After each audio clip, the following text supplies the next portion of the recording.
in Canadian work culture, you can find yourself feel more comfortable speaking up for yourself and talking about your idea and your opinions. And I definitely feel more comfortable working in a company in Vancouver or in Canada in general. So I'm assistant store manager, but the basic responsibility is just to make sure the best customer experience in the store.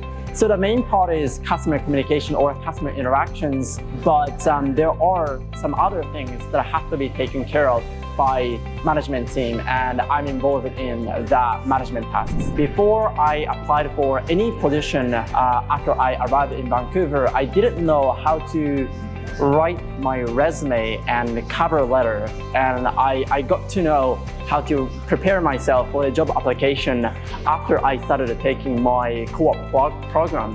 While I was taking classes in school, like communication, cultural difference, or management skills, or teamwork, all the classes I have taken in my program was a good preparation for me. They sort of like coached me on how to prepare, how to apply, and then how to get through all the job interviews.